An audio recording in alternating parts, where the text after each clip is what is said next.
Bonjour à tous, heureux de vous retrouver sur Le Turf TV pour notre émission quotidienne consacrée au Quintet Plus et au 5-5. Mon invité du jour, Laurent Notariani de ParisCourse.com. Bonjour Laurent. Bonjour Philippe, bonjour à tous. Ce jeudi, direction l'hippodrome de Vichy avec le prix Vichy Célestin, une épreuve pour 4 à 10 ans inclus sur 3525 mètres.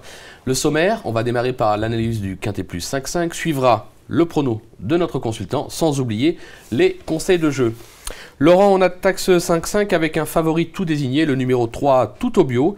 Alors, il vient d'être disqualifié, mais bon, on oublie cette course, c'était une petite course malheureuse. Excellent droitier, le cheval est en forme, c'est la base incontournable de la course.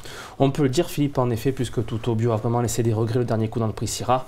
Il s'est mis malheureusement au galop après avoir vainement cherché le passage dans la ligne droite. C'est un cheval de qualité, il ne faut vraiment pas le condamner là-dessus. Il a franchi vraiment des paliers cet hiver. Pour ne citer que cette performance-là, on va se rappeler de sa victoire dans le prix Eucrat, devant Tonnerre du Gers qu'il va réaffronter. Donc évidemment, il présente de solides garanties de succès. Vichy, vu qu'il s'adapte à tous les profils de piste et qu'il a déjà de solides références corde à droite, ne lui posera aucun problème. Selon moi, c'est un favori tout indiqué. Oui, c'est le cheval à battre, on l'aura compris. On va lui opposer le numéro 12, Shadow d'Odyssée. Alors, 100% de réussite à Vichy, 2 accessites en 2 tentatives.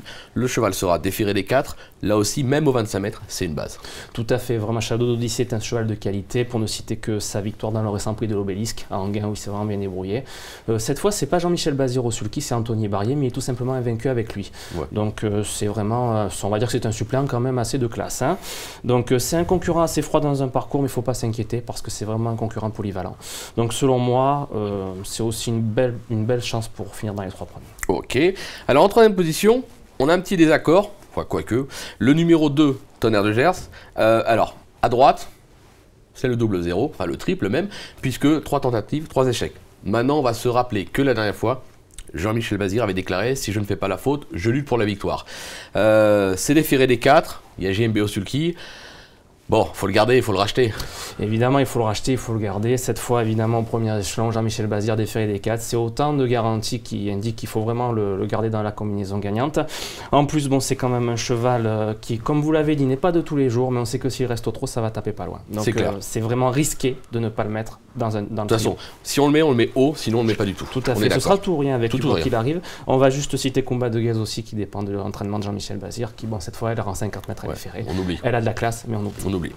Le numéro 7 ensuite, Sancho du Parc. Alors, bon, moi je le préfère pieds nus. Maintenant, le cheval vient de gagner ferré. Possède quelques petits moyens. Il tourne bien à droite. Donc on s'en méfie, c'est logique. Il vaut mieux se méfier de Sancho du Parc en effet, c'est un cheval quand même qui est assez régulier. Il vient de gagner à Cherbourg notamment à la manière d'effort, avec Pierre Lévesque qui le pilote à merveille.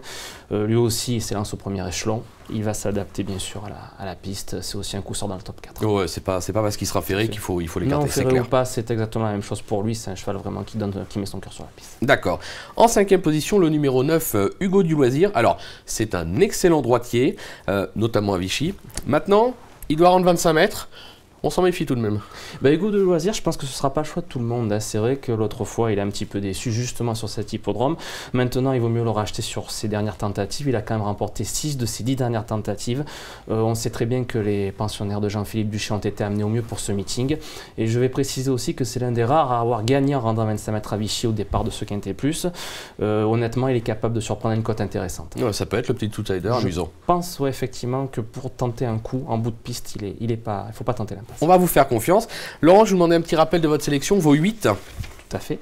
Donc en première position, le 3 tout au bio, le 12 Shadow d'Odyssée, le 2 Tonnerre du Gers, le 7 Sancho du Parc, le 9 Hugo du Loisir, ensuite le 6 Tornade Pilla, le 5 Rio de Loup et le 14 Sirène de Feugère. Ok, Rio de Loup, le numéro 5, c'est mon petit outsider à moi. Passage. Concernant le conseil de jeu, on va partir sur un 5-5 champ réduit 3 chevaux, 3-12-2. On a mis derrière le 5, le 6, le 7, le 8, le 9, le 14 et le 17. C'est un jeu qui coûtera 21 €. On peut jouer à 50%, on peut jouer à 10%. On a un jackpot qui s'élève à un petit peu plus de 6 000 €.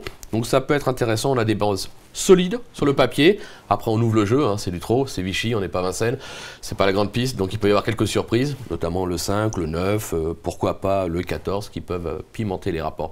Merci Laurent pour toutes ces infos et on vous dit à très vite sur le turf. Merci à vous et bon jeu à tous. Bon jeu à tous, au revoir.